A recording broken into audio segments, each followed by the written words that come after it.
মহিলারা যদি জানে যে তার স্বামী বিয়ে করতেছে, আর একটা অবস্থা কি হয়? সম্পূর্ণ ভিডিওটি দেখুন, তারপর মন্তব্য করুন। আমি একটা গল্প বলি।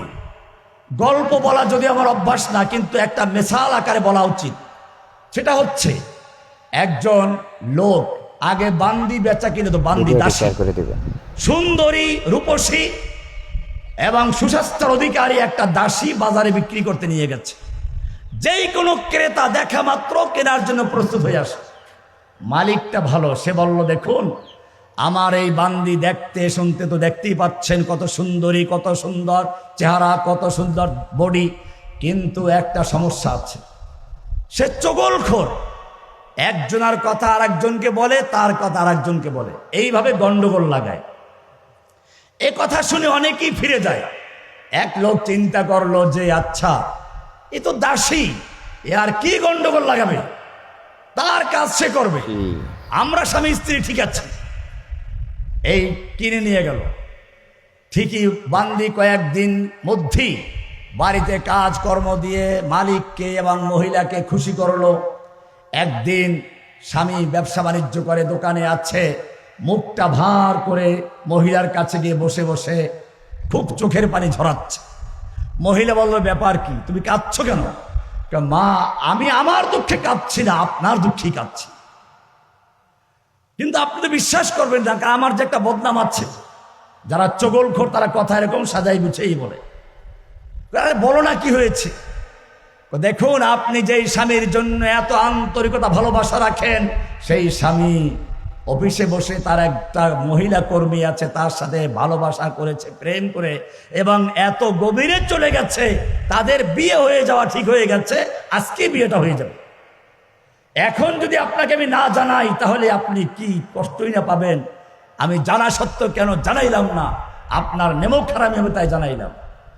মহিলারা যদি জানে যে তার স্বামী বিয়ে করতেছে, আর একটা অবস্থা কি হয়? অবস্থা কি হয় দেখেন না। এখন আলেমুল আমাদের উচিত এই বউ প্রদর্শনী না করা। দেখ, আমি সেদিকে যাচ্ছি না। কোরআনে শয়তান সম্পর্কে বলেছে, ইন্না কাইদা শাইতানি কানা দাঈফা, শয়তানের চক্রান্ত দুর্বল। শয়তানের চক্রান্ত দুর্বল।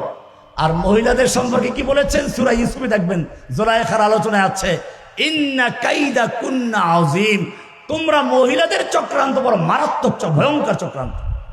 তাহলে শয়তানের চক্রান্ত বড় না মহিলাদের চক্রান্ত বড়? আমি আর ব্যাখ্যায় গেলাম না। মহিলা এরকম কান্নাকাটি করে বলছে।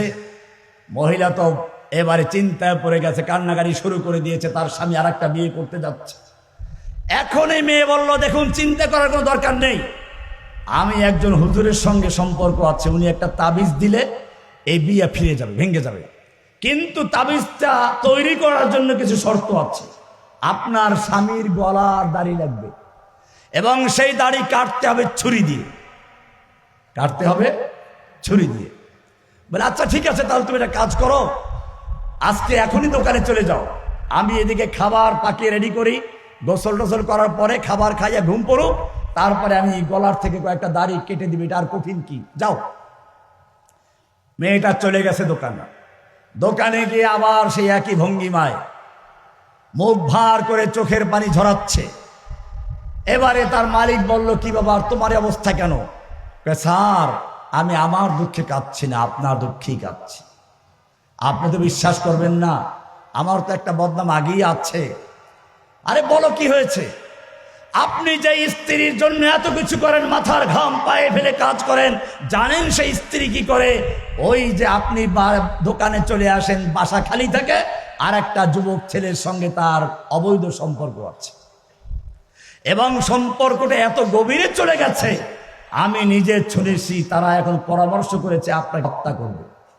আপনার যদি বিশ্বাস না হয়, এখন দোকান বন্ধ করে যান, আজকে গিয়ে দেখবেন তেল সাবান সব রেডি আছে, গোসলটা করবেন, দেখবেন যে টেবিলে খাবার রেডি আছে, আপনি খাবারটা ঘুমিয়ে পড়েন, দেখবেন যে আপনাকে ছুরি দিয়ে জবাই করবে।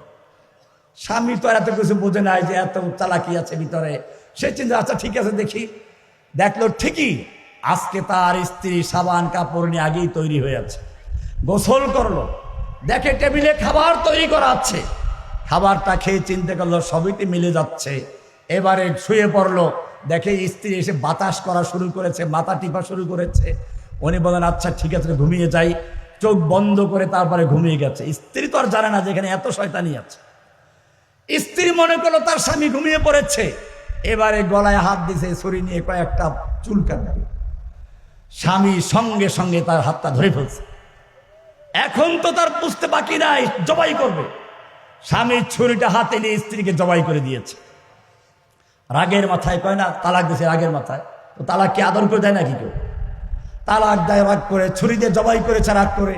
এখন চিনতে পারে কামটা করলাম কি, আগে তো জিজ্ঞেস করতে পারতাম। ইতিমধ্যে মেয়েটা চলে গেছে ওই মেয়ের বাপের, মহিলার বাপের বাড়ি, গিয়ে বলছে দেখো তোমরা এখানে এখনো বসে আছো, তোমাদের বোনকে হত্যা করে দেখো সে কি কাণ্ড দিয়েছে। ওরা দৌড়ে এসে দেখে ঠিকই ওরাও দেরি করে নাই, ছুরিটা নিয়ে ওকে জবাই করে দিয়ে। গল্প উদ্দেশ্য হচ্ছে এই, যেখানেই ওলামায়ে কেরামদের ঐক্য তৈরি হয় সেখানেই দেখা যায় কিছু ফাসিক লোক ঢুকে ওলামায়ে কেরামদের ঐক্যকে নষ্ট করে যাচ্ছে। এজন্য ইমাম পরিষদকে সাহায্য করবেন, সহযোগিতা করবেন, এদের পাশে থাকবেন, যাতে করে ইমামরা, আল্লাহ রাব্বুল আলামিন ইমামদেরকে তৈরি করেছেন ইমাম হিসেবে। আপনারা প্রায় শোনেন আদম আলাইহিস সালামকে আল্লাহ তাআলা সব জিনিসের নাম শিক্ষা দিয়ে ফেরেশতাদের সামনে হাজির করলেন আর বললেন ফেরেশতারা পারলে এই জিনিসগুলোর নাম বলো। ফেরেশতারা বলতে পারে নাই। আদমকে বললেন আদম তুমি বলো। আদম সব বলে দিলেন। আমি বলি এখানে ফজিলতের কি আছে? দুনিয়ার একজন টিচার, একজন শিক্ষক যদি তার একজন ছাত্রকে সব প্রশ্নের উত্তর ফাঁস করে দিল, আর এক ছাত্রকে কিছুই বলে নাই, এরপরে পরীক্ষা নেয়, যেই ছেলেকে শিখাইলো সে সব বলে দিল, আর যাকে শিখায় নাই সে বলল আমি তো কিছু জানি না, আপনি যা শিখাইছেন তার বাইরে কিছু জানি না। এটা দোষের কিছু? ঘটনা তো এটাই হয়েছে। কোরআন বলছে ওয়াল্লামা আদামাল আসমাআ কুল্লাহা, আল্লাহ রাব্বুল আলামিন আদমকে সব জিনিসের নাম শিখালেন, সব কিছুর নাম শিখালেন। সুম্মা আরাদাহুম আলাল মালাইকা, এরপরে ফেরেশতাদের সামনে হাজির করলেন। ফাকালা আম্বিউনি, আল্লাহ রাব্বুল আলামিন ফেরেশতাদেরকে বললেন পারলে এই জিনিসগুলোর নাম বলে দাও নাম। ক্বালু সুবহানাকা লা ইলমা লানা ইল্লা মা আল্লামতানা ইন্নাকা আনতাল আলিমুল হাকীম।